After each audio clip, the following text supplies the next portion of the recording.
Assalamualaikum warahmatullahi wabarakatuh. Baiklah, di sini saya akan menyampaikan isi dari tugas UAS yang berbentuk proposal dengan judul Pengaruh Penggunaan Mind Mapping pada Materi Pencemaran Lingkungan terhadap Hasil Belajar Siswa Kelas 8 di MTS Darussalam Bermi. Adapun jenis penelitian yang digunakan yaitu penelitian eksperimen kuasi. Alasan menggunakan jenis penelitian ini karena ingin menguji pengaruh variabel bebas terhadap variabel terikat. Adapun variabelnya yaitu penggunaan mind mapping dan hasil belajar. Baiklah, langsung saja. Pada pendahuluan proposal ini terdapat judul penelitian. Judul penelitian dari proposal ini adalah pengaruh penggunaan mind mapping pada materi pencemaran lingkungan terhadap hasil belajar siswa kelas 8 di MTS Darussalam Bermi. Selanjutnya yang kedua, latar belakangnya. Belajar dan pembelajaran merupakan suatu aktivitas utama dalam proses pendidikan secara rasional di Indonesia. Ini dapat didefinisikan sebagai usaha sadar dan terencana untuk mewujudkan suasana belajar dan proses pembelajaran agar peserta didik secara aktif mengembangkan potensi dirinya sehingga memiliki kekuatan spiritual keagamaan, pengendalian diri, kepribadian, kecerdasan, akhlak mulia, serta keterampilan yang diperlukan baik untuk diri sendirinya maupun untuk masyarakat, bangsa, dan negara. Proses belajar merupakan suatu proses yang mengandung serangkaian perbuatan guru dan siswa atas dasar hubungan timbal balik yang berlangsung dalam situasi edukatif untuk mencapai tujuan tertentu. Proses pembelajaran merupakan suatu kegiatan interaksi antara guru dan siswa di mana akan diakhiri dengan proses evaluasi hasil belajar. Dalam proses ini harus dibutuhkan seorang guru sebagai pemberi ilmu pengetahuan. Proses belajar pada hakikatnya adalah proses komunikasi mengajar. Kehadiran media mempunyai arti yang cukup penting karena dalam kegiatan tersebut ketidakjelasan materi yang disampaikan oleh guru itu dapat dibantu dengan menghadirkan media sebagai perantara. Kerumitan materi yang akan disampaikan kepada peserta didik dapat disederhanakan dengan bantuan media juga. Dan juga media dapat mewakili kekurangan guru mengucapkan melalui kata-kata atau kalimat tertentu. Bahkan keabstrakan materi dapat dikonkretkan dengan kehadiran media. Contohnya seperti media mind mapping. Mind mapping atau dengan kata lain peta pikiran adalah suatu cara yang memudahkan untuk menempatkan informasi yang ada ke dalam otak dan mengambil informasi keluar otak. Mind mapping merupakan suatu cara mencatat yang kreatif dan inovatif bisa memetakan informasi-informasi yang ada pada pikiran-pikiran otak manusia. Mind mapping atau peta pikiran ini juga adalah suatu alternatif yang hebat untuk mengingat karena mengingat itu lebih mudah dilakukan daripada menggunakan pencatatan biasa. Berdasarkan hasil wawancara dengan guru biologi di MTS Darussalam Bermi pada kelas 8 yang terdiri dari 5 kelas yaitu kelas A, B, C, D, dan E, siswa ini menunjukkan bahwa pembelajaran biologi berlangsung kurang optimal. Hal ini terlihat pada saat guru menyampaikan materi, siswa kurang antusias, mudah merasa bosan, dan sulit untuk memahami konsep materi pembelajaran, sehingga anak itu kurang memahami materi dan hasil belajarnya rendah. Selain itu, siswa juga menjadi pasif karena guru hanya menyampaikan materi dengan metode ceramah tanpa adanya media lain. Solusi dari masalah tersebut yaitu guru harus dapat memilih media pembelajaran yang tepat agar dapat meningkatkan hasil belajar siswa. Pemilihan media pembelajaran yang tepat juga menentukan hasil belajar. Hal ini dikarenakan hasil belajar merupakan tanggung jawab siswa itu sendiri. Semua proses pembelajaran selalu bermuara pada keberhasilan seorang siswa dalam belajar dapat dilihat dari hasil belajar siswa yang bersangkutan. Hasil belajar dalam pendidikan merupakan suatu bukti keberhasilan seseorang dalam menempuh proses belajar mengajar yang jelas secara teoritis memberikan corak dan arti tersendiri bagi siswa untuk menghayati dan mengamalkan ilmunya sesuai dengan kemampuan yang diperolehnya. Jadi, berdasarkan uraian tersebut, maka peneliti berupaya untuk mengatasi permasalahan tentang hasil belajar siswa dengan menggunakan mind mapping pada materi pencemaran lingkungan terhadap hasil belajar siswa kelas 8 di MTS Darussalam Bermi. Selanjutnya rumusan masalahnya. Adapun rumusan masalah dari penelitian ini yaitu apakah ada pengaruh penggunaan mind mapping pada materi pencemaran lingkungan terhadap hasil belajar siswa kelas 8 di MTS Darussalam Bermi. Terus yang bagian yang keempatnya, tujuan penelitian. Adapun tujuan dari penelitian ini untuk mengetahui apakah ada pengaruh penggunaan mind mapping pada materi pencemaran lingkungan terhadap hasil belajar siswa kelas 8 di MTS Darussalam Bermi. Selanjutnya yang kelima, manfaat penelitian. Manfaat penelitian ini dibagi menjadi dua, yaitu manfaat teoritisnya dan manfaat praktisnya. Yang pertama, manfaat teoritisnya itu hasil penelitian ini diharapkan dapat memberikan tambahan pengetahuan pada tingkat teoritis kepada pembaca dan guru serta untuk pengembangan pengetahuan. Terus manfaat praktisnya ada bagi siswa, bagi guru, bagi sekolah, dan bagi peneliti lainnya. Yang bagi siswa ini, penelitian ini dapat berguna meningkatkan hasil belajar siswa dalam mata pelajaran biologi. Selanjutnya yang bagi guru ini, penelitian ini biasanya dijadikan salah satu masukan dalam memperluas pengetahuan dan wawasan mengenal media pembelajaran dalam rangka meningkatkan hasil belajar siswa khususnya pada mata pelajaran biologi. Terus bagi sekolah, penelitian ini diharapkan dapat memberikan sumbangan dalam rangka memperbaiki sistem dan teknik mengajar khususnya dalam pelajaran biologi. Dan yang terakhir, bagi peneliti lain, penelitian ini dapat memberikan manfaat dan menambah pengetahuan serta referensi pada peneliti lain mengenai penggunaan mind mapping terhadap hasil belajar siswa. Yang selanjutnya yang keenam itu ada definisi operasional variabel. Variabel yang pertama yang dibahas itu mind mapping. Menurut Tony Buzan, mind mapping merupakan catatan untuk memetakan pikiran. Mind mapping adalah teknik dengan kata-kata, warna, garis, simbol yang memudahkan peserta didik. Zempetakis dan Sironis menyatakan bahwa mind mapping adalah instrumen yang membuat belajar itu menjadi menyenangkan dan menarik. Terus variabel yang keduanya itu hasil belajar. Hasil belajar menurut Sujana adalah kemampuan-kemampuan yang telah dimiliki oleh peserta didik setelah dia menerima pengalaman belajarnya. Soedi Jarto menyebutkan bahwa hasil belajar adalah tingkat kepuasan yang dicapai oleh peserta didik dalam mengikuti program belajar pembelajarannya sesuai dengan tujuan pendidikan yang ditetapkan. Selanjutnya, pada bagian kajian pustaka. Pada bagian kajian pustaka ini terdapat yang pertama terdapat kerangka kajian pustaka. Kerangka kajian pustaka ini menjelaskan mind mapping dan hasil belajar. Yang pertama, mind mapping.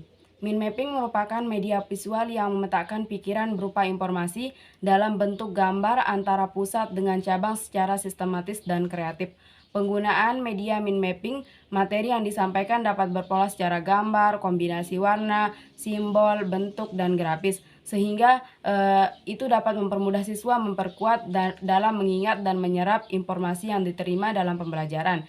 Media mind mapping juga dapat meningkatkan konsentrasi siswa, pemahaman, dan lebih cepat dalam menghafal materi. Mind mapping bertujuan membuat materi pembelajaran itu terpola secara visual dan grafis yang akhirnya dapat membantu mereka memperkuat dan mengingat kembali informasi yang dipelajari.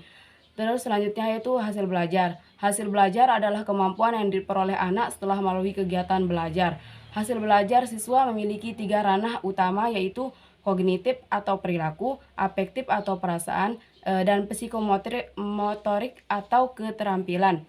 Terdapat 2 faktor-faktor yang mempengaruhi hasil belajar, yaitu faktor internal dan faktor eksternal. Faktor internal itu berasal dari dalam diri siswa seperti jasmani, rohani, sikap, inteligasi, minat. Terus sedangkan faktor eksternal itu berasal dari luar siswa, yaitu lingkungan sekolah, guru, masyarakat, dan sekitarnya. Terus bagian kedua dari kajian pustaka ini, kerangka berpikir, yang dimana kerangka berpikir ini menjelaskan hubungan antara variabel bebas dan variabel terikat. Yang dimana kerangka berpikir dalam proposal ini, yang pertama itu mengarah pada guru menjelaskan dengan metode ceramah, terus selanjutnya guru menggunakan media mind mapping, terus terhadap hasil belajar siswa dan yang terakhir siswa kelas 8. Terus pada bagian ketiganya hipotesis penelitian. Adapun hipotesis dalam penelitian adalah H0. Jika H0 maka tidak terdapat pengaruh penggunaan media min mapping pada materi pencemaran lingkungan terhadap hasil belajar siswa kelas 8 di MTS Darussalam Bermi. Terus jika HA maka terdapat pengaruh penggunaan min mapping terhadap pengaruh penggunaan min mapping pada materi pencemaran lingkungan terhadap hasil belajar siswa kelas 8 di MTS Darussalam Bermi. Selanjutnya pada bagian metode penelitian. Pada bagian metode penelitian ini terdapat jenis penelitian. Jenis penelitian yang digunakan pada penelitian ini adalah jenis penelitian kuasi eksperimen. Penelitian eksperimen kuasi ini bertujuan untuk mencari tahu antara variabel yang melibatkan kelompok kontrol dan kelompok eksperimen. Penelitian eksperimen kuasi ini bisa juga digunakan untuk penelitian yang ingin menyelidiki hubungan antar variabel dan mengklarifikasi penyebab hubungan tersebut. Terus, variabel yang digunakan dalam penelitian ini yaitu variabel bebas dan variabel terikat. Variabel bebas yaitu yang mempengaruhi atau menjadi sebab adanya perubahan pada variabel terikat. Sedangkan variabel terikat merupakan variabel yang dipengaruhi atau menjadi akibat karena adanya variabel bebas. Dalam penelitian ini, variabel bebasnya yaitu penggunaan min mapping dan variabel terikatnya yaitu hasil belajar siswa. Terus, desain penelitian yang digunakan dalam penelitian ini yaitu non-equivalent control group design, yaitu merupakan desain yang melibatkan dua kelompok dan pengambilan sampel dilakukan secara acak kelas. Dua kelompok itu terdiri dari kelompok eksperimen dan kelompok kontrol. Terus populasi yang digunakan pada penelitian ini adalah semua siswa kelas 8 di MTS Darussalam Bermi yang terdiri dari 5 kelas dan berjumlah 109 siswa. Teknik samplingnya menggunakan cluster random sampling, yaitu suatu cara pengambilan sampel dengan mengacak secara kelompok sehingga akan diperoleh satu kelas sebagai kelas eksperimen dan kelas kontrol. Teknik pengumpulan data yang digunakan, teknik pengumpulan data adalah cara untuk memperoleh data atau suatu metode untuk pengumpulan data. Cara yang akan digunakan dalam pengumpulan data pada penelitian ini adalah menggunakan nilai hasil MIT biologi siswa untuk uji beda rata-rata dan diberikan soal post-test. Baiklah, selanjutnya, instrumen yang digunakan pada penelitian ini berupa tes untuk mengukur hasil belajar siswa. Bentuk tes yang akan digunakan itu berupa tes esai. Tes esai adalah tes yang terdiri dari item-item yang dapat dijawab dengan memilih salah satu alternatif yang benar dari sejumlah alternatif atau mengisi jawaban yang benar dengan huruf atau simbol. Terdapat juga tabel kisi-kisi instrumen yang berisi indikator, kriteria jawaban, dan skor, yang dimana indikator ini berisi kisi-kisi dari soal tersebut. Adapun teknik yang digunakan untuk mengukur validitas instrumen adalah dengan menggunakan rumus korelasi product moment. Bentuk dari soal tes yaitu soal esai yang berjumlah 10 butir. Adapun teknik pemberian skor yaitu tidak memberikan jawaban, skornya 0, tidak menjawab namun salah, skornya 1, menjawab benar namun kurang lengkap, skornya 2, menjawab benar dan lengkap, skornya 3. Dan adapun cara menentukan nilai siswa yaitu skor nilai dibagi dengan skor total dikali 100. Selanjutnya, teknik analisis data yang digunakan yaitu analisis instrumen, yang dimana analisis instrumen ini untuk menguji validitas. Uji validitas digunakan untuk mendapatkan informasi tentang kualitas suatu tes. Sebelum tes itu diberikan kepada siswa, terlebih dahulu akan diuji validitas isinya. Pengujian validitas ini bertujuan untuk membandingkan antara isi instrumen dengan materi pelajaran yang telah diajarkan. Penelitian ini juga menggunakan uji prasyarat. Yang pertama itu uji normalitas. Uji normalitas dilakukan untuk mengetahui bahwa data hasil penelitian berdistribusi normal atau tidak. Terus yang kedua, uji homogenitas. Pengujian homogenitas dilakukan untuk memastikan bahwa kelompok-kelompok yang dibandingkan merupakan kelompok-kelompok yang mempunyai varians yang sama. Penelitian ini juga menggunakan uji hipotesis. Dalam menguji hipotesis, peneliti menggunakan uji t-test to sample. Peneliti menggunakan uji t-test to sample ini karena penelitian ini menggunakan sampel korelasi. Sampel yang berkorelasi biasanya terdapat dalam desain penelitian eksperimen. Adapun hipotesis dalam penelitian ini adalah H0 tidak terdapat pengaruh penggunaan min mapping pada materi pencemaran lingkungan terhadap hasil belajar siswa kelas 8 di MTS Darussalam Bermi. HA terdapat pengaruh penggunaan min mapping pada materi pencemaran lingkungan terhadap hasil belajar siswa kelas 8 di MTS Darussalam Bermi. Adapun cara penentuan taraf signifikansi, jika hasilnya 5% maka tidak signifikans, dan jika hasilnya kurang dari 5% maka itu signifikans. Jenis uji statistik yang digunakan yaitu uji t-test to sample. Alasan menggunakan uji t-test to sample ini karena memiliki 2 sampel. Adapun kriteria penolakan H0-nya, jika T hitung lebih besar dari T tabel maka H0 ditolak, dan jika T hitung lebih kecil dari T tabel maka H0 diterima.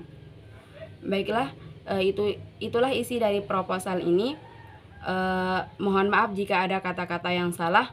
Wallahul muwaffiq ila aqwamit thoriq. Wassalamualaikum warahmatullahi wabarakatuh.